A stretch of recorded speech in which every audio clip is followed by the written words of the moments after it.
Lynn Kunstman, welcome back to the Jefferson Exchange. Oh, it's good to be here. So we talked last month about the fact that for most of our region, Mother's Day is the good time to get stuff into the ground, and I was dutiful about getting stuff in within a week of that.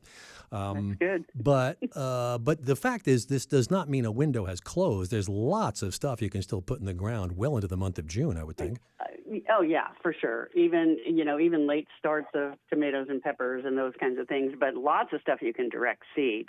So you can keep planting beans especially bush beans, every couple of weeks. Corn, the same thing through July. Every couple of weeks, plant some more.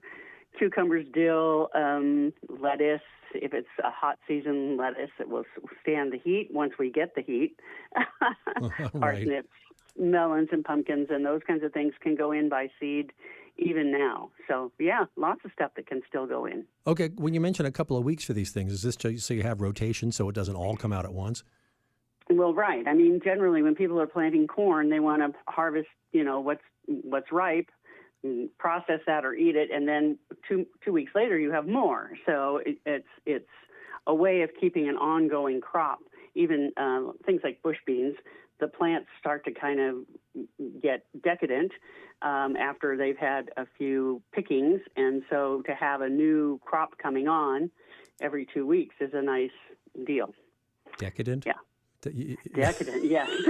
Decadent. Makes sense. Yes. So the plants are getting hedonistic or something? They start getting funky and dried out, and they don't want to produce anymore. They've tried their best to make babies, and you keep thwarting them by picking their children, and then they just go, forget it, and they're done. So wow. you need to keep a new, cadre of them marching on to give you an ongoing crop. Yeah. Okay, so in addition to the rotations and figuring out, put more stuff in the ground as the summer goes on, how patient should you be if stuff just isn't coming up? I put my stuff in the ground and set up my watering for it, put it on the timers and everything, and came back after a 9-day trip and thought I'd see stuff about a foot high, and it wasn't like that at all. Where is everything? Yeah, and we haven't had really hot temperatures, and so the soil is not as warm as I would normally think it should be this time of year. So, and things just kind of sit there. I know my pole beans didn't want to come up. They're just now, it's been like a couple weeks, and finally they're starting to show, so that can happen. But also, it's always possible that things have started to come up and the earwigs and slugs have mowed them down, So you want to check. You can always kind of pull a little bit of this. If you know where your row of seeds is, you can pull the soil aside and see if the seeds are still in place and if they're starting to look like they're germinating, and tuck them back, cover them back up. But yeah, it's good to kind of monitor where you've planted stuff. I had to go back and replant some cucumbers because I wasn't seeing the cucumbers coming up where I had planted them. So it happens all the time, so you just want to know, I planted these things a couple weeks ago. They should be up by now, and maybe I'll go back in and replant. That was exactly the plant I was dealing with, too, was the cucumbers just didn't seem to be doing what they should be doing, Yeah, it's just really weird, and it's different every year. Sometimes it's the melons that don't come up. Sometimes it's, so the squash in particular want really warm soil. And so with the kind of cooler weather that we're having now, or, they're not doing their thing. That was the other thing I was going to talk about. Yeah, the squash was the other one that I was waiting on, too. Okay. Yeah, the cucurbits, they really want the soil warm. It's why we tell people to plant them in mounds, right? So you can get something up high in the sun that will warm quickly and encourage them to pop up. But even that sometimes isn't enough. So, yeah. This is Garden for Life on the Jefferson Exchange. I'm Jeffrey Riley with Lynn Kunstman of Jackson County Master Gardeners and former Master Gardener of the Year statewide in Oregon. You segued very well into my discussion about my questions about what happens if your stuff isn't showing up, because the next thing was about bugs, and that was part of your answer, was that bugs can make hay with your stuff pretty soon after it starts emerging. Right, or I've even they'll come through and mow stuff down, and you won't realize it. You go out a couple days later, and you don't realize they've even popped up and have been eaten off at the ground level. So it's really wise to monitor daily. And in my garden, because there are so many slugs and earwigs, I use Sluggo Plus and put it down when I plant seeds, and then I reapply it regularly until I see the little seedlings coming up. And even then, I give it more so that they can't take the little seedlings down. Mm-hmm. They're like foresters in my garden, chopping the trees down. They're just awful. Yeah, they're really bad. And what's in Sluggo Plus? I think, I'm trying to remember, I think I would have to look at the ingredients list, but I think there might be spinosad in that. Mm-hmm. And because it takes out the earwigs too. Sluggo itself just takes out the slugs. Uh-huh. And I think that may be a copper thing. But again, I'd have to look at the label and I was just curious about its what's in there. Earth friendliness, yeah. Yeah, it's not. It doesn't bother pets. It doesn't, and it doesn't dissolve in the rain when we have a rainstorm. So it's pretty. It stays for a while, and then just sort of vanishes into the garden. That's my preference for dealing with the loss of new seedlings. I've got to keep the. Right. I don't want to just go out there and spray willy-nilly, right. And put a lot of awful poisons around. So, yeah. Well, and that leads to the next question then. I mean, at what point do we freak out and start taking the anti-bug measures? I mean, if you're starting to see, if they're mowing your stuff down, you want to take action then. Yeah. So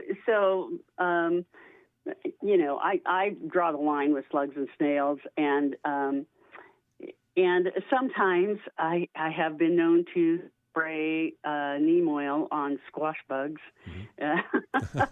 because they're horrifying, and I do that very, very early in the morning before bees are flying to avoid hitting the bees, and you want to either do it after sunset or before sunrise. Oh, wow. If you're spraying some kind of thing that could be toxic to bees, you want to make sure that you're doing it at the time of day when the bees are not in the air and visiting the plants. So, okay, yeah. and this is where we point out once again that you're really trying to be kind to living things other than the ones you don't want to live anymore. Right. So read the directions really carefully. Really carefully. Always follow the label instructions. It's so important. Because if people are really going to the aisle in the store with all the poisons, you just so desperately need to follow those instructions accurately. Otherwise, you're putting yourself and your pets at risk as well if you're not following the label instructions. So. Uh-huh. And a lot of like the mosquito sprayers that come around your neighborhood, they say, oh, it's natural, it's organic, it's it only kills mosquitoes. No, it kills everything, and it doesn't matter if it's organic and natural. Nicotine is organic and natural. Right. It will kill things, and so. Cyanide is organic and natural. Oh, yes, of course. Arsenic, right? We can go down the list. Arsenic, many things are organic and natural, and they do great harm. So that's not something to play around with. Make sure you're following the instructions and target specifically the plants and insects that you are after. Don't just do broad spectrum spraying around your yard. That's a really dangerous thing to do. Yeah, and mind the weather conditions. If there's a breeze, if there's a good stiff breeze, don't let that stuff drift off. It's going to leave your yard. Yeah, and again, early in the morning is the best time for that because by afternoon and evening, the winds have picked up, and it will move stuff all over, your yard, the neighborhood, whatever. So early in the morning before the winds start is the best time to do those kinds of applications if you are choosing to do them. Garden for Life here on the Jefferson Exchange. I'm Jeffrey Riley with Lynn Kunstman from Jackson County Master Gardeners. We've been doing this segment for a couple of years now, and you can give us your input. Send an email to jx@jeffnet.org if there's things you'd like us to discuss in future segments. Lynn, we're talking about the whole issue with trying to deal with the seasons, and when it's not as warm as early as you think it would be, or too warm too early, that kind of thing. In general, though, I mean, have you noticed over your years of gardening that there's a climate change aspect of things? There are things that you didn't used to have to do that you do now. Well, absolutely. I mean, I remember when I first moved to the Valley here in 1986, spring came and, April was warm, maybe in the 70s. May was kind of in the 80s. And then you moved into June and July and you got into those 90-degree temperatures, But now we had 80-degree temperatures in March this year. And everybody ran out and planted all their tomatoes and stuff, and then they had to go back and rebuy those because, of course, then we had a big hard freeze. Yep. Because, the way the jet stream is moving now, we can't count on weather patterns to be gradual the way they were. They are going to be fluctuating and probably fluctuating all season long. I see these cooler weather patterns going later into June now and, into early summer than I ever did in the past, 20 years ago or even 10 years ago. So, we're seeing a lot of cooler weather going into summer, which causes the ground not to warm up. And then we have that flip where things turn hot and we have hotter temperatures than we've ever had before in July and August. Those over 100-degree days for 30 days in a row, at which point the vegetables kind of go, we're not, stop already. We like sun, but not this. Yeah, and they won't set fruit, and they'll just be kind of dormant for a while. And they don't set fruit, right. Yeah. They won't set fruit. I mean, they just sort of stop and wait for things to cool down. So some of the things people can do are, put shade cloth over some of those areas where maybe plants are starting to scorch out or, having trouble with the excessive heat. I know my roommate went to the Goodwill and bought lace curtains, and she's been covering her lettuces with the lace curtains to help with protection from not only from frost a while back, but now the really hot days when things like lettuce want to bolt in this, in the bright hot sun. Oh, sure. So, old sheets, shade cloth, whatever you've got around, you can use if you keep it up off the plants, just as a temporary little shade for some of the things that are maybe struggling in the excessive heat and sun. Well, whatever works, So about about 2 minutes left here. I want to ask a little bit about watering. I know we've talked in the past about being careful not to do watering during the day because little drops on the leaves can actually act like little lenses, magnifying glasses. So what is the best time to water a garden in the day? Well, either I do mine early in the morning, like 5 in the morning.